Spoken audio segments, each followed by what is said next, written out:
Hello students, welcome to my channel परी9 classes. आज हम लोग पढ़ने वाले हैं वैदिक सभ्यता के बारे में।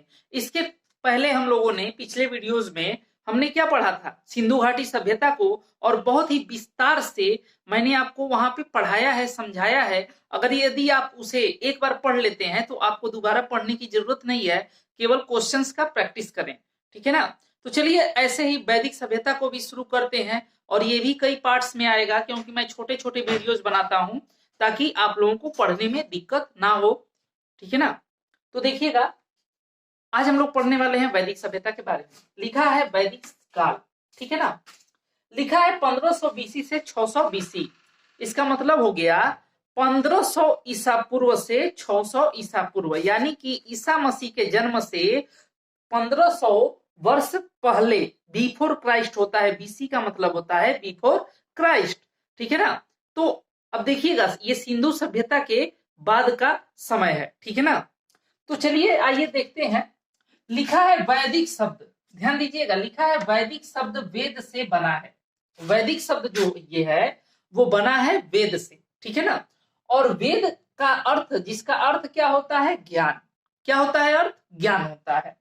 फिर लिखा हुआ है इसके निर्माता कौन थे, वैदिक सभ्यता के, वैदिक काल के निर्माता कौन थे? तो ये आर्य थे। इनको हम लोग क्या कहते थे? आर्य कहते थे।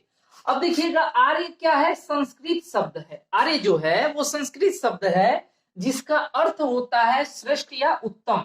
ठीक है ना। और ये भाषा के आधार पर, ठीक है ना, श्रेष्ठ या उत्तम होता है।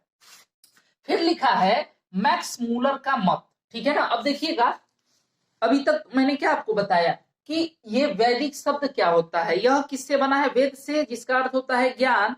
उसके बाद से है कि इस वैदिक काल के जो निर्माता थे, ठीक है ना, यानी कि जो इस वैदिक काल में रहते थे लोग, उसको उनको हम आर्य कहते थे, जो कि क्या है? एक संस्कृत शब्द है जिसका अर्थ होता है श्रेष्ठ या उत्तम। ठीक है ना।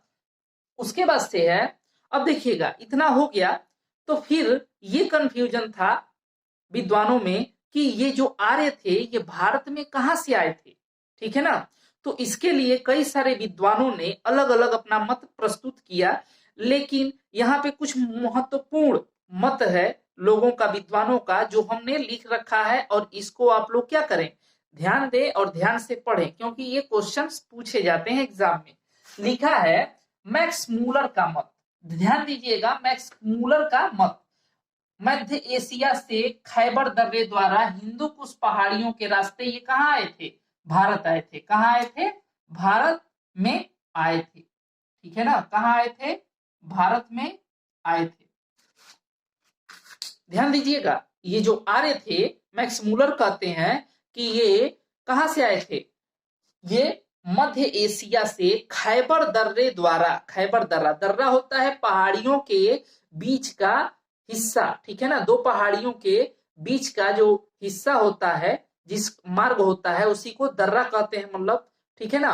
तो उस रास्ते से आए थे लोग, और हिंदू कुश पहाड़ियों को के रास्ते, हिंदू कुश पहाड़ियों के रास्ते ये भारत में आए। उसके बाद से लिखा है डॉक्टर संपूर्णानंद ये कहते हैं कि आल्पस पर्वत से आए थे, यूरेशिया यानी कि यूरोप एशिया के मध्य पे जो स्थित है आल्पस पर्वत, वहां से। फिर लिखा है बाल गंगाधर तिलक कहते हैं आर्कटिक से आए थे, यानी कि उत्तरी ध्रुव से ये लोग आए थे। लेकिन स्वामी दयानंद सरस्वती कहते हैं कि तिब्बत से ये लोग आए थे। लेकिन सबसे ज्यादा जो मत क्या है, प्रचलन में है, जिसको सही माना जाता है, वो है मैक्स मूलर का मत। ठीक है ना। फिर लिखा है, ध्यान दीजिएगा, ईरान के धार्मिक पुस्तक जैंद अवेस्ता, ठीक है ना, ईरान की एक धार्मिक पुस्तक है जिसको कहते हैं जैंद अवेस्ता, में संकेत है कि आर्य ईरान के रास्ते भारत आए थे। कहां से आए थे? ईरान के रास्ते से भारत आए थे। ठीक है ना। ये कहां से साक्ष्य मिलता है? जैंद अवेस्ता से, जो ईरान की एक क्या है, धार्मिक पुस्तक है, वहां से संकेत मिलता है पढ़ने पर कि ईरान के रास्ते ये लोग भारत आए थे। फिर लिखा है काल दो भागों में विभाजित, यानी कि हम इस काल को दो भागों में विभाजित कर सकते हैं। ठीक है ना। और मान लीजिए कैसे विभाजित करेंगे, कुछ उन लोगों के रहन सहन, ठीक है ना, तौर तरीकों के अनुसार। ठीक है ना। ध्यान दीजिएगा, तो लिखा है पहला पूर्व वैदिक काल या ऋग वैदिक काल। ध्यान दीजिएगा, पूर्व वैदिक काल कहिए या ऋग वैदिक काल कहिए, दोनों एक ही चीज है। और इसका समय है 1500 बीसी से 1000 बीसी। ध्यान दीजिएगा, इसी पीरियड को, इसी समय को दो भागों में बांटा गया है। देखिए 1500 से 1000 बीसी, यानी कि यहाँ 500 साल, और यहाँ पे है 1000 से 600 बीसी, ठीक है ना। यानी कि क्या हो जाएगा 600 से 1400 साल के बीच। तो ये है उत्तर वैदिक काल। ध्यान दीजिएगा, उत्तर वैदिक काल, ठीक है ना। तो अब ध्यान दीजिएगा क्या हो जाएगा,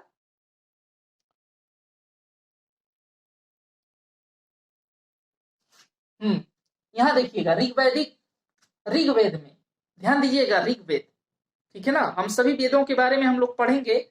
लिखा है ऋग्वेद में पर्वत, मरुस्थल तथा पंजाब की 7 नदियों, पंजाब की 7 नदियों, जबकि पंजाब में तो 5 नदियां हैं, ठीक है ना। अब ये 7 नदी क्यों लिखा हुआ है, देखिएगा। पहले पाकिस्तान हमारे कहाँ था, भारत में था, बाद में पाकिस्तान बना, और ये प्राचीन समय की बात हो रही है। और पंजाब बहुत बड़ा था प्राचीन समय में, ठीक है ना। अब इस समय में तो नहीं, लेकिन बाद के समय में, इससे बाद के समय में पंजाब बहुत बड़ा क्षेत्र था। तो लिखा है आज भी पाकिस्तान में पंजाब है। तो है ब्यास, रावी, ये दोनों नदियां तो अपने यहाँ है। झेलम, ये कहाँ है, ये पाकिस्तान, मतलब कश्मीर से होते हुए पंजाब वाले पाकिस्तान वाले पंजाब क्षेत्र में जाती है। तो झेलम, चिनाब, सतलज, सरस्वती, सिंधु के आधार पर इनके निवास स्थान को क्या कहा गया, सप्त सैंधव कहा गया। सप्त सैंधव कहा गया है। उसके बाद से है ऋग्वैदिक नदियां, ठीक है ना। ऋग्वैदिक नदियां यानी कि इस काल की जो नदियां हैं उनके प्राचीन नाम और वर्तमान में जो नाम है इस समय प्रेजेंट टाइम में, वो हमने यहाँ पे लिखा है। तो ध्यान दीजिएगा, सिंधु नदी को आज भी सिंधु नदी कहा जाता है, और प्राचीन समय में भी कहा जाता था। अस्किनी को चिनाब नदी कहा जाता था। अस्किनी क्या है, प्राचीन नाम है, और चिनाब नदी ये क्या है, न्यू नाम है इसका प्रेजेंट टाइम में। सतुद्री नदी को आज सतलज नदी के नाम से जाना जाता है। बिपाशा को ब्यास के नाम से जाना जाता है। वितस्ता को झेलम के नाम से जाना जाता है। सरस्वती, दृष्टवती को घग्गर के नाम से जाना जाता है। पुरुषणी को रावी के रूप में जाना जाता है। तो आज के लिए इतना ही। आई होप ये वीडियोस आप लोगों को अच्छे लगेंगे, जो भी मैं डेली आप लोगों को के लिए लेकर आ रहा हूं। आप चैनल को शेयर करें, सब्सक्राइब करें, और जो है कि कहीं भी कोई मिस्टेक हो तो कमेंट करके जरूर बताएं, क्योंकि पढ़ाते पढ़ाते कभी कभी दिमाग इधर उधर हो जाता है। तो मिलते हैं अगले वीडियो में। वीडियो देखने के लिए धन्यवाद।